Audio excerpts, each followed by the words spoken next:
Okay, in the name of Jesus, we continue to study Book of Genesis, and this is the last class for this section.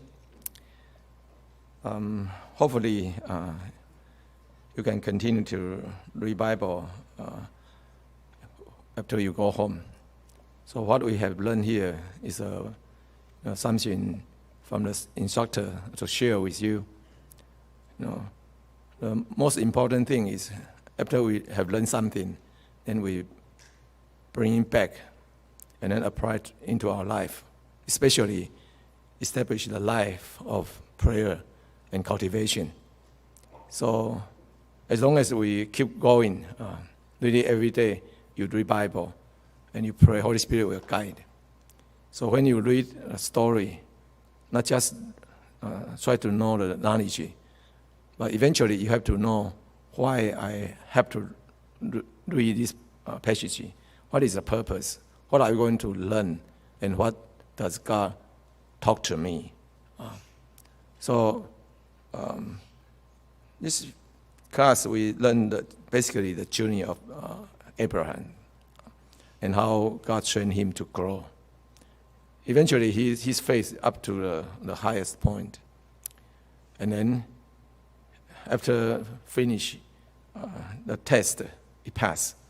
Then his life has been so abundant, and later you see, not long after, then he just returned back to his fathers. Okay, so we continue to read chapter 22, verse 13. Verse 13 and 14, this the voice from heaven. Chapter 22, verse 13. And Bible said, after God called him Abraham, right? And basically just say you pass. Abraham lifted his eyes and looked. And then there behind him was a ram caught in a thicket by its horns. So Abraham went and took the ram and then offered it up for a burnt offering instead of his son. At this moment, Abraham, he realized, that's how God trained him. And he must be very grateful and also very happy, because what he believed is true. And at this moment, Isaac also heard what God said, right? Because Isaac was on the altar. And he actually prepared himself to be killed, and just like a burnt offering already. Can you imagine at this moment what kind of the understanding, or how he knows, or how he believes what his father said? The Lord will prepare, right? The Lord will prepare on the way to the mountain. Now he realized what father says, right? And indeed, God is faithful. So when Abraham went to get this ram, this Bible didn't say, but I think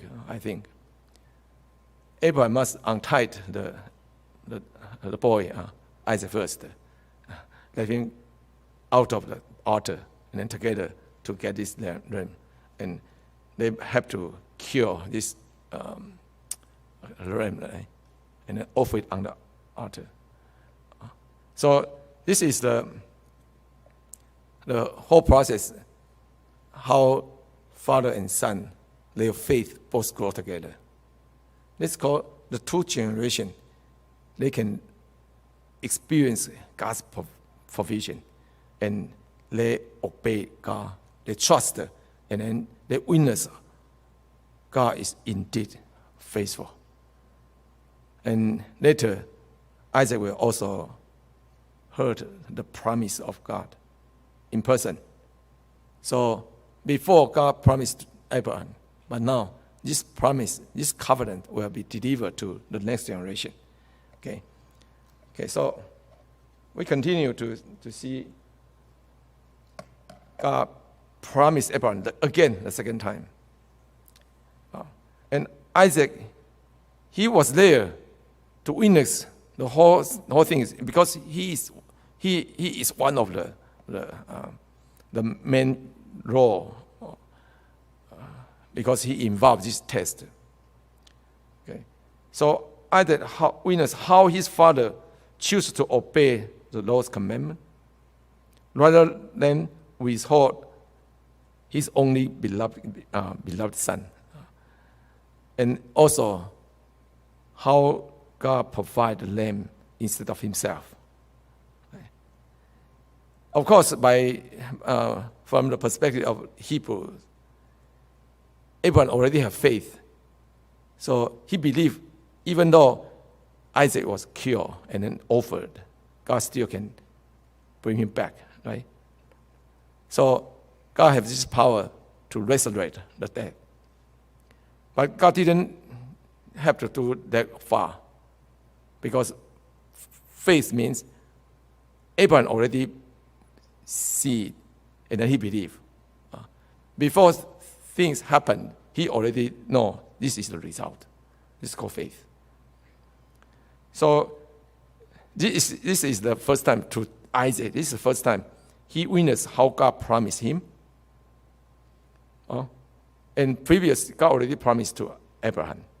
Now, this faith passed on to the next generation. So today, we learned in the prayer section how TJC has been established, right? 1917. One generation after another. Workers, the first generation and then passed to the next until now, over 100 years already. And we don't know how many generations must to go. But we know the baton have to pass to the next generation anyway, until the second coming of Jesus. And you have received the training, all different kind of seminars, right? And you have learned different classes, including all the history through the RE classes. You learn how to be a Christian soldier, right? And we also have to readjust our goal of life. Are you going to join this trend to fight the good fight and to make the church continue preach until the Lord return? Okay, so this is I think it's very important process. Let's read verse 14. Verse 15. Verse 15. And the angel of the Lord called unto Abraham out of heaven the second time, right? 16, and said, By myself I have sworn, said the Lord, for because you has done these things, and has not withheld your son, your only son. 17, that in blessing I will bless you, and in multiplying I will multiply your seed as the stars of the heaven, and as possess the gate or as the sand which is upon the seashore, and your seed shall possess the gate of his enemies. Okay.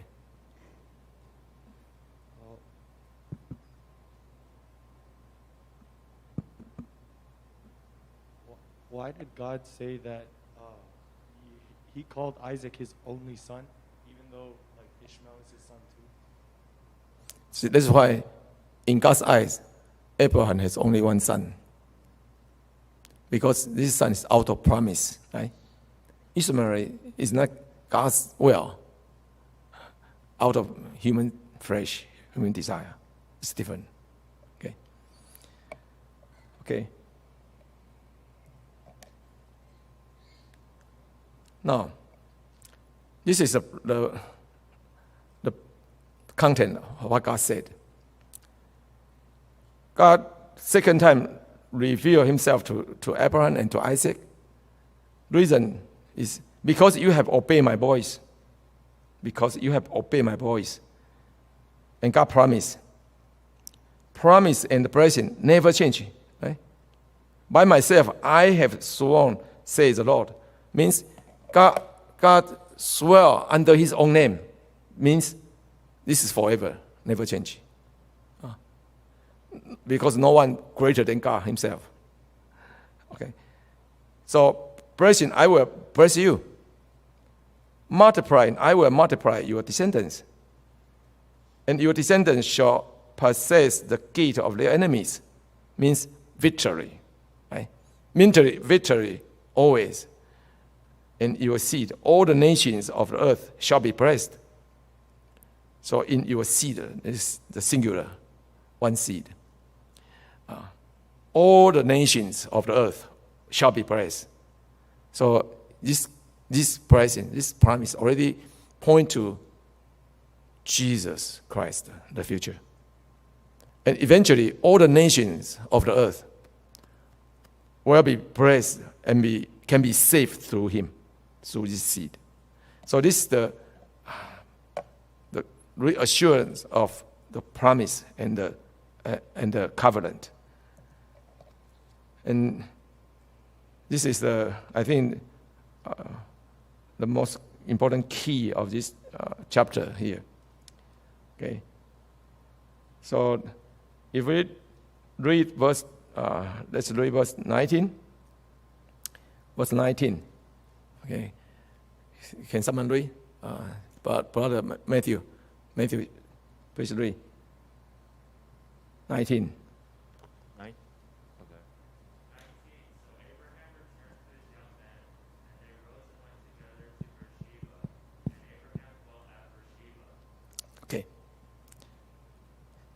Now, Abraham already taught to his young men, right? 2 sermons.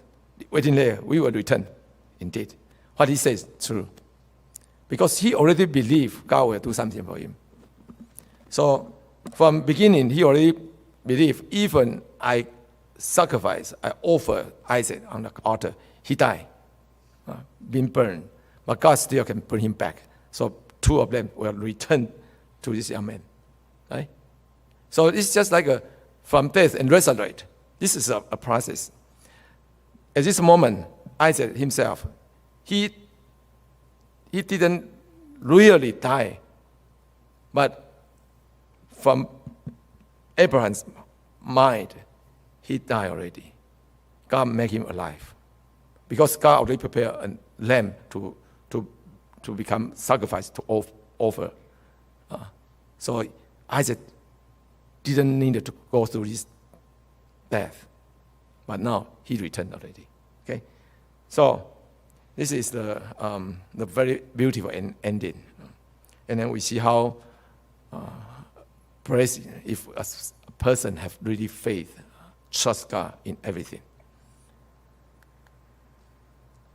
All right, so God will provide, right? From verse 20 to 24, and this just like a note, the special note. God will provide for Isaac's marriage. God provide this lamb as offering instead of Isaac. Now Isaac become alive again. Right? He returned, and here special mention. God actually will provide Isaac the future spouse. So after these things that it was told Abraham, the news, his relative, his fathers, there is a special mention, a name, Rebecca. Rebecca, this name appear.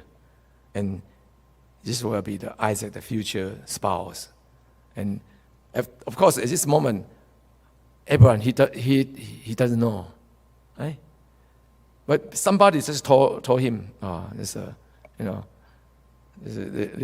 his family's news. And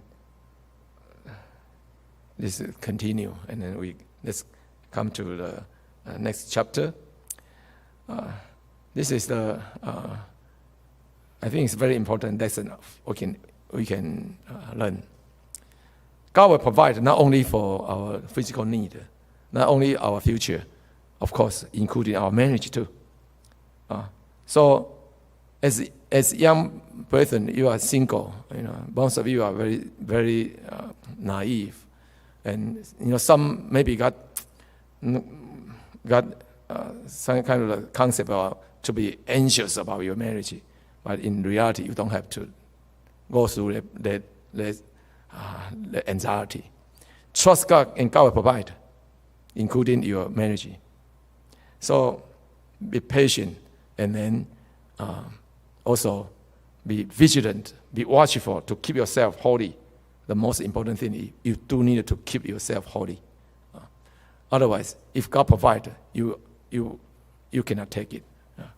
Okay? So let's move on to 23. Chapter 23. And this is the outline.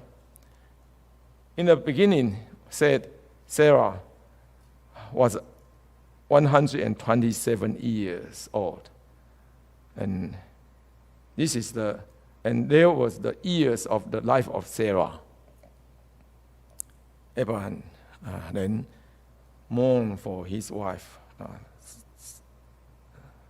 Verse 2, Sarah died in this place, in Hebron, in the land of the Canaan. And Abraham came to mourn for Sarah and to weep for her. This whole life of Sarah, 127 years old. And this is the only female character, figure in the Bible. We know how long she lived. The only one, Sarah. Okay. 127. Special.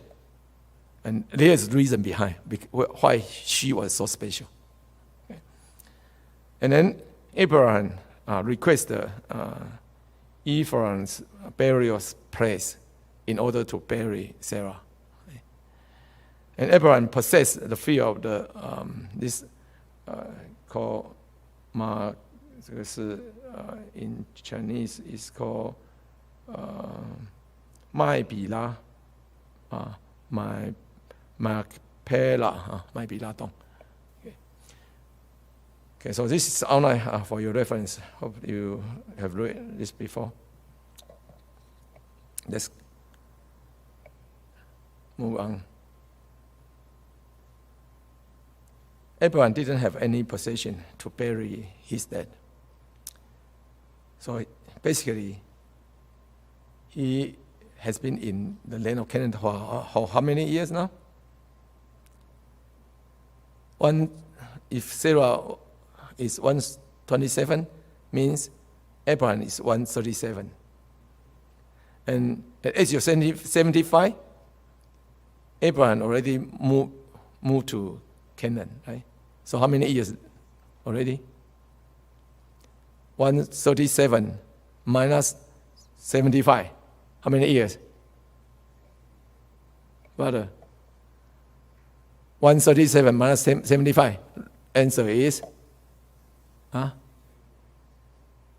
几年? How many? 62. Okay. He already lived there more than 6 decades. He owned nothing at all. He really lived a life just like a sojourner, without any possession. But Abraham, he enjoyed his life because he abided with God. And God blessed him, guide every step of his life. He was so content indeed. Whether he has a land or not is not a matter at all. So, sojourner without land, now he had to find a place to bury Sarah. So end up he had to buy something. But God already promised him, say, this land belongs to you. But in reality, it is not his. Right? But Abraham believed. What a faith he showed us, right? So let's see the virtue of Sarah. The virtue of Sarah is very important because First Peter chapter 3, special mention about Sarah. All the wives, if can imitate or to learn from Sarah, would become very good wives.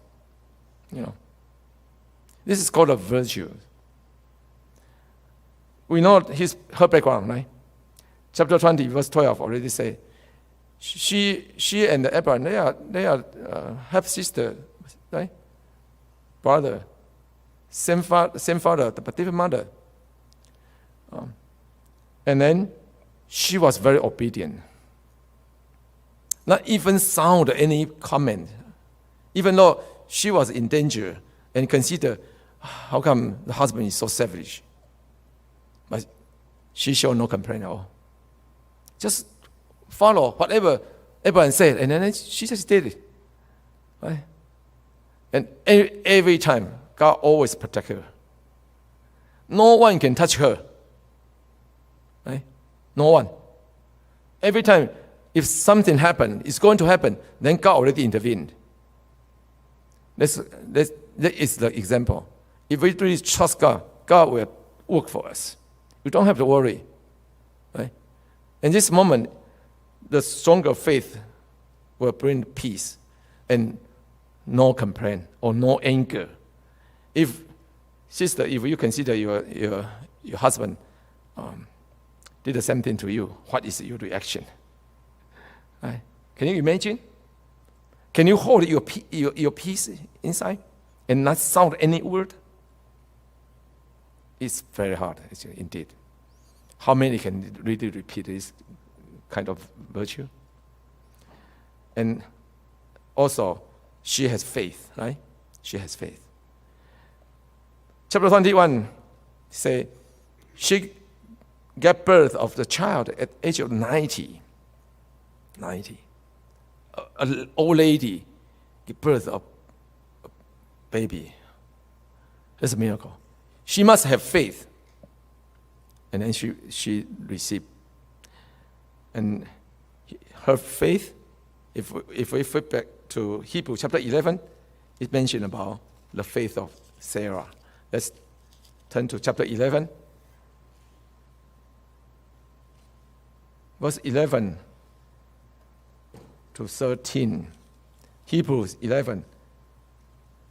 Verse 11 to 13. Okay. Can Sister Fiona.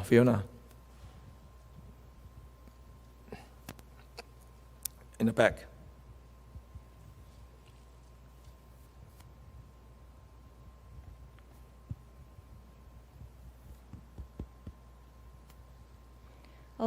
By faith Sarah herself also received strength to conceive seed, and she bore a child when she was past the age, because she judged him faithful who had promised.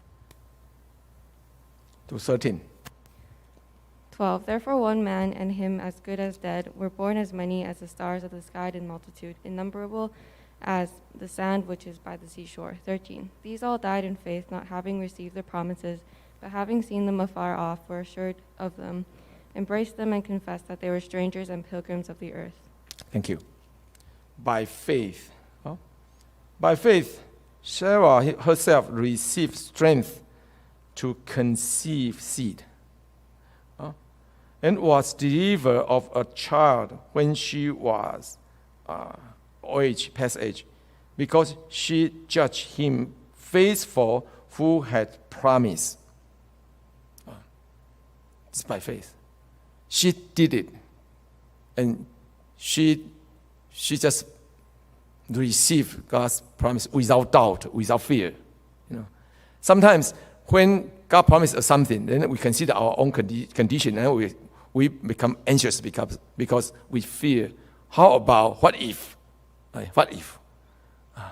We put a lot of the question mark there, but to her, no. Okay, this is called faith. We do need to pursue this genuine faith. Very beautiful. And then she also have wisdom, right? she's wise, a wise wife. She already view the danger of the environment if Ishmael continue to live in the house. She care about her son. And so she provide the best for the son in order to raise him up to inherit the covenant. She have faith and she believe and she take action to pass the faith to the next generation. Okay? So the mother, good mother is always consider your children. Sisters, when you have a child, are you going to care about how much money you earn? What kind of profession you can have? Or are you going to care about your own children? Which one has more value? You can earn 6 figures of wages, but at the end, your children probably will grow up in the daycare center. You know, from childhood, from baby to adulthood, because you have to work, you have to earn wages in order to support. But how about the children? Children could be got bad influence from the others. The best is mother if can raise their own children. And to be a good mother have to have patience too. Mother also needs to learn to grow. If we don't learn, then we are not going to be a good mother. With father too, brother the same. If we don't learn to be a good father, then your children will be suffer. We have a brother. He lost his father when he was young. And because of the environment, he doesn't know how to interact with others. The life just keep going, and then he grew up. He married, and then he has children. End up, he have more than one son. But because of his background and the personality, he doesn't know how to talk to the son. He just used his own way, insisted. Oh, so I don't know how to describe it in English, but to his children, they got hurt a lot. They dare not to say something to the father. So end up, nobody want to talk to the father. And the father become even more angry. So the parents and the children, they don't know how to interact to each other. So end up, the problem is, the brother, before he got married, he have no idea how to be a good father. And through the Bible reading or this spiritual life, he didn't really learn how to change his way. It's a biblical way in order to be able to educate his own children. So today, no matter what we are going to do, we always have to consider my faith have to pass to the next. So the most important thing is we have to learn. When we are young, learn. If you decide to marry, then you have to prepare. One day you could be a father, you could be a mother. Then learn how to be a good parent. From the Bible, we know how to be a good parent because Bible already shows us the example. Teaching is there, very clear. Right? But the problem is, sometimes we don't want to learn, and we just live our own way. We don't want to change it. So if mother really have wisdom, then she will see what is most important thing. You know, once children grow up, no more, because we have only one childhood. And the early childhood is most important thing.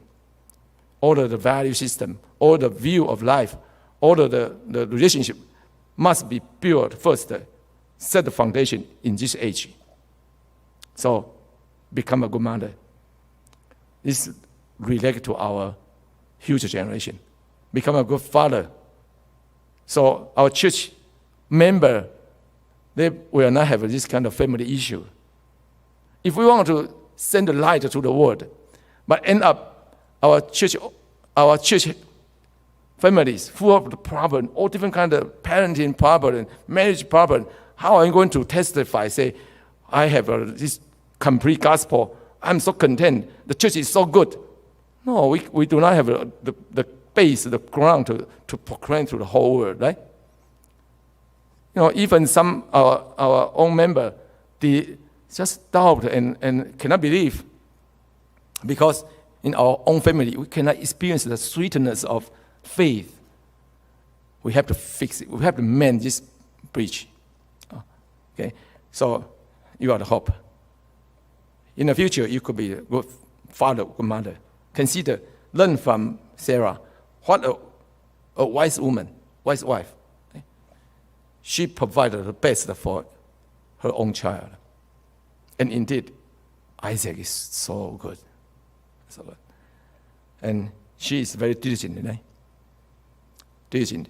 Chapter 18, verse 6. When Abraham received these 3 guests, Abraham didn't get consensus with Sarah, say, I want to invite 3 friends come. Are you agree? Are you going to serve? No. Abraham just invite, come to my house, have feast, then rush to the tent, ask Sarah, prepare, be ready. Diligently, work. So, mother, this is, if we want to serve, care about our children, mother must be very diligent, actually. Cannot be lazy. Good meal for your children. It's very important. As wife, good meal for your husband. Because once you control his stomach, then you control his hand. Right? If you are good neck, then you control the head. Okay, be wise. Put effort in. You definitely will reap the good harvest. So the family will be very joyful. The marriage will be very blessed. The family is also grow too. Loving mother. If you look at chapter 24 verse 67, you read yourself. You see how Isaac was so lost when he lost the mother at age of 37. Right? 37. His mother passed. And then he's still so, you just consider the scenery. Isaac sit in the field and meditate. What did he think about? Right? So, maybe at this moment, a lot of good memories just come back. A mother, his loving mother. And then after Rebecca appeared, then his heart got comfort. So he definitely missed mother, showing Sarah is loving mother, very important. Okay. All right, so let's move. The meaning of bury Sarah in the land of Canaan. They are sojourner, but Abraham believed in God's promise, God's confirmation of such a promise too. Chapter 22 already said. Abraham buried Sarah there because he believed that the land of Canaan was the land of promise, which God had given to him.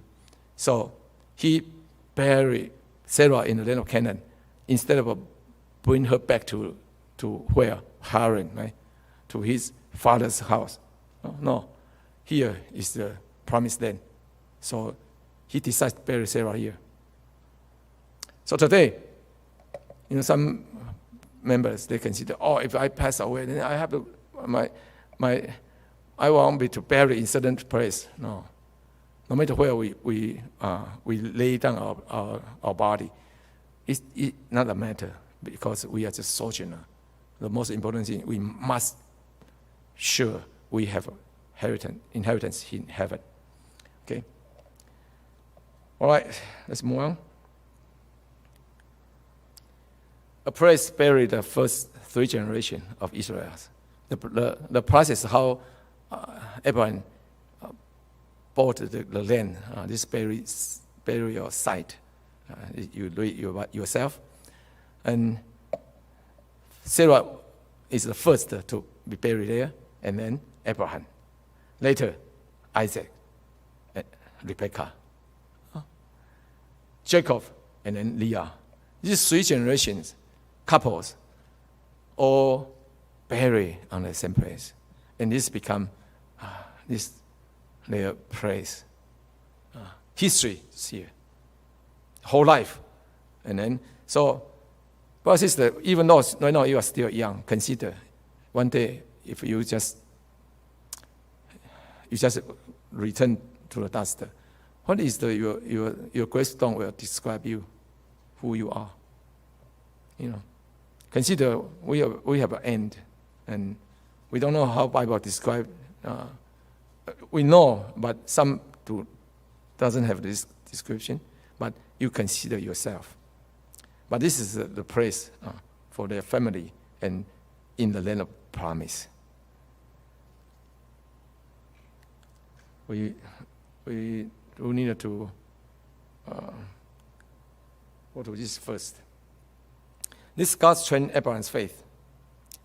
11 times, God appeared to Abraham, called him, and then Abraham just goes through this process. Eventually, his faith up to the top. From very, little and gradually move to the very strong faith.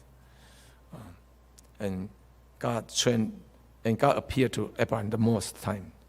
Compare with the Isaac and the Jacob, or even the 4th generation of Joseph. This is the beginning, right? God really trained Abraham a lot. And because he is the important, he is the father of faith. Okay. All right. I want to move to this. Chapter 24 is important about marriage. We have very short time, but I do need to emphasize here about marriage. And this long chapter, and this is the chapter, whenever we study about marriage, we will definitely study in depth. To marriage coordinator worship, they have to study this chapter 2, because they don't need to be an old sermon. They need to help the youth, the younger generation, to find their spouse. So this is very famous. Many study and every time receive the inspiration, and we see how God guide our members' marriage. Okay, so verse 1 to 9. This is how Abraham commend his old sermon, this commission, to find a wife for Isaac. Verse 10 to 14.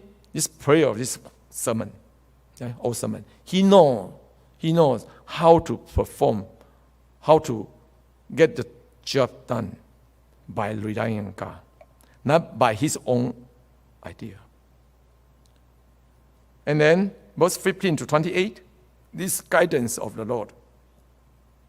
When the old servant pray and trust God, and then God will guide his way. From the beginning, when Abraham command his old servant, Abraham already had faith, and because he believed God will provide and guide his way. So he is able to find a good wife for his son Isaac. And God indeed on the way guide. Right? And then sermon recount God's help to Laban. So eventually he reached the destination and find the one God provide for Isaac. And then we see how at the end, Rebekah answer and make a decision. She also have faith. Yes, I go. And this marriage just becomes so wonderful. Okay? 3 things Abraham made this sermon as well too. First, not select Isaac's wife from Gentiles, woman, not Canaanites. So, no Gentiles. Second, choose wife from among Abraham's relatives, means they must have same worship God. They are not going to worship other gods, idols. Faith is important. Okay. Number 3, not take Isaac back to Abraham's former home or land. Isaac cannot depart from the promised land. He had to remain in the promised land in Canaan. So Isaac cannot leave the land. Just like today, you cannot leave the church. Be careful. This is the promised land. Okay. All right. So marriage is a serious matter, very important. Not only for your individual, but actually this also relates to your parents, the family. Marriage is a big matter for the church. Right? If your marriage got blessed, the church prospers. If you have trouble in your marriage, then church suffer. Okay? Make sure everyone have a good marriage. Social stability also relates to the marriage too. So this society becomes so chaos because the core value, the core of this fear God, of the core of the family, marriage, broken. That's why this is a situation, and it will become even severe than before.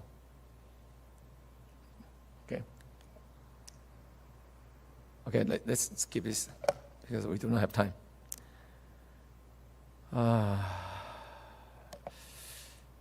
Time almost too short.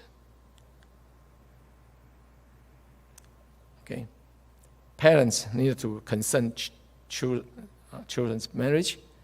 So that's why Abraham, in old age, he wanted his wife have a family, happy family, right? So he proactively arranged this for Isaac, and Isaac obeyed.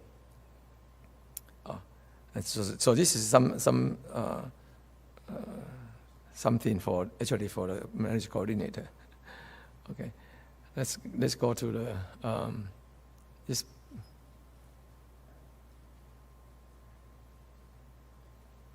Okay, I want to show you here.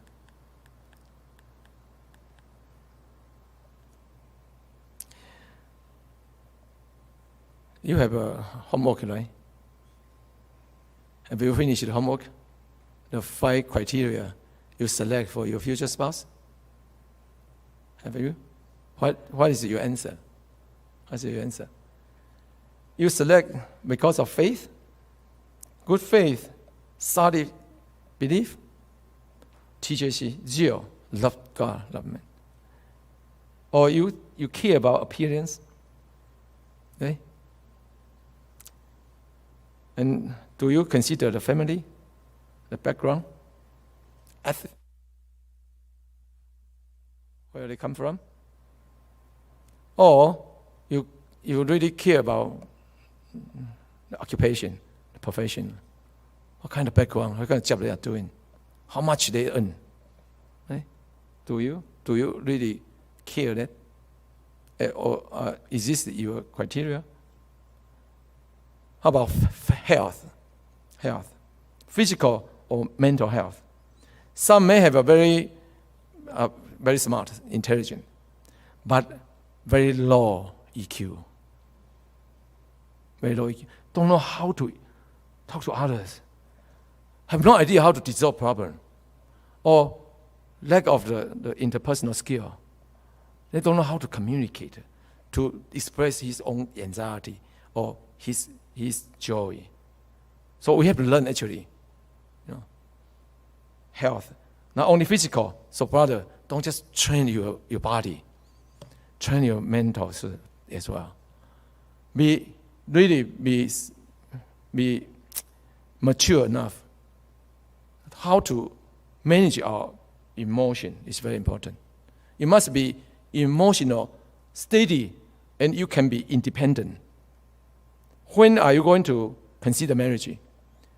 When you are stable. When you are not getting anxious, when you are alone, you know how to deal with your emotion.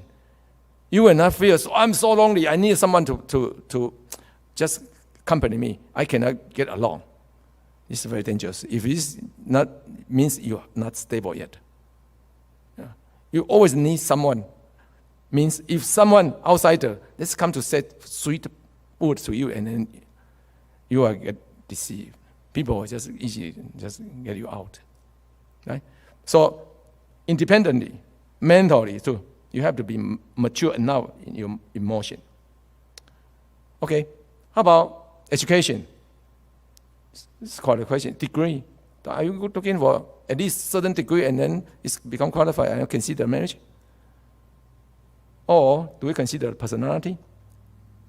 Personality. Can you compete? Can you really talk? Same interest? Hobbies, lifestyle. Right? What kind of life are you going to live? Just to, if you have got free time, shopping, play games. One sister, one brother, he said his criteria of future spouse is must be able to play games, video game with him.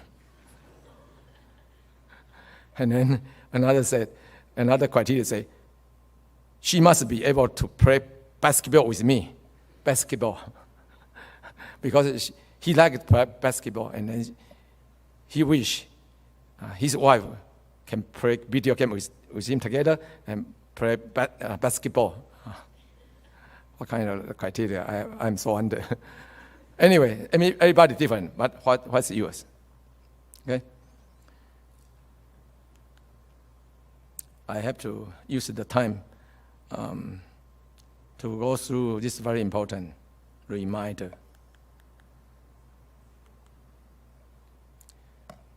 In 2017, IATRC come up with this resolution and definition about sexual conduct.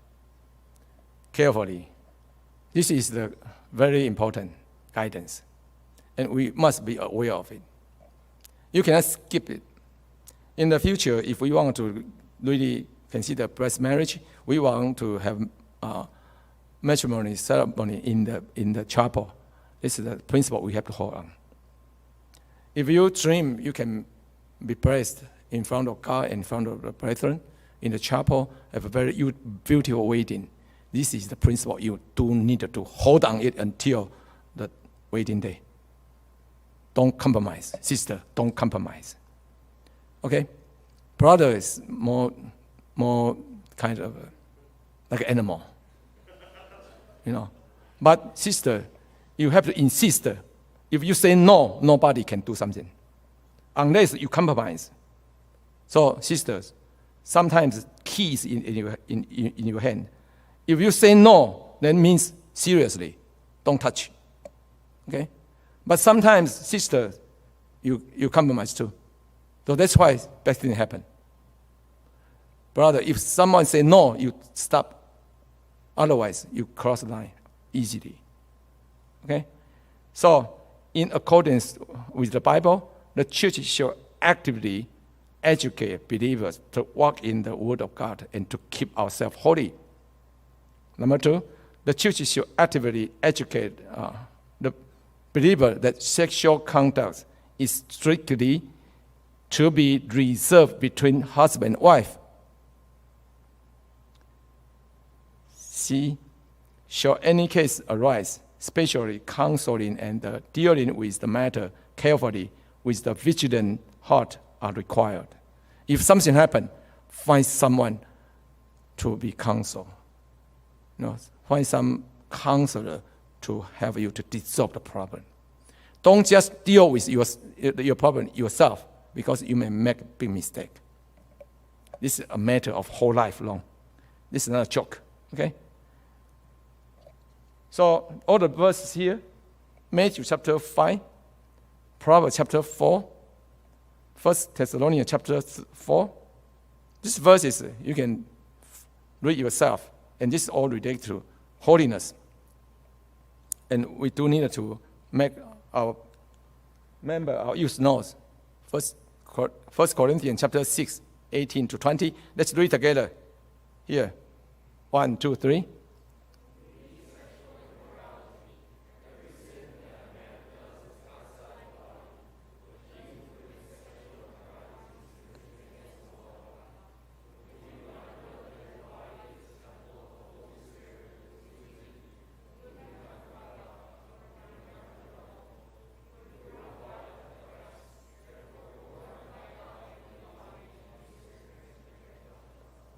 Thank God. Hopefully, we can all remember. This is very important. Our body is not our own. Our body is the temple of God. We cannot defile our body. So, be vigilant to keep yourself holy. Okay? Now, God created them male and female. Institute marriage. Husband and wife shall become one flesh. To be multiply and have children. The sexual relationship is part of the blessed relationship between husband and wife. A sexual relationship is only allowed between husband and wife. If sexual conduct is conducted outside of this relationship, this is adultery, which is an abomination in the sight of God. This biblical teaching, we believe this is what Bible says. The principle we have to hold on. Okay? So the sexual relationship only allowed within marriage between husband and wife. So even engagement, not yet. Must until you get married, after just waiting. And then officially, husband and wife, then you can enjoy the sexual life. Otherwise, no. Okay? Very straightforward. Don't work on the ages. Okay? All right. What is the sexual conduct? Oral sex, memory intercourse, masturbation for one another, anal intercourse, and sexual intercourse are considered sexual activities. Okay? This is somewhat not of course, there's new things coming out, years after years. All the new term may come out. Right? But we have to know this is very fundamental. From the beginning, God created already, because God put this mechanism into our heart already. Okay? Sexual activity, as described above, between a man and woman before marriage are considered premarital sex. Premarital. Premarital means you are not husband, wife yet. Right? Number 4, to engage in sexual activities with a third person outside of the marital relationship is considered committing adultery. This is serious. Serious. Number 5, sexual activity between two homosexual individuals is considered committing adultery. So this is the resolution of IITRC. And now the whole over TJC will follow the same principle. Okay. Now, what if you have this premarital sex or sexual conduct? What is the result? 2020, the resolution handling this case of fornication before marriage.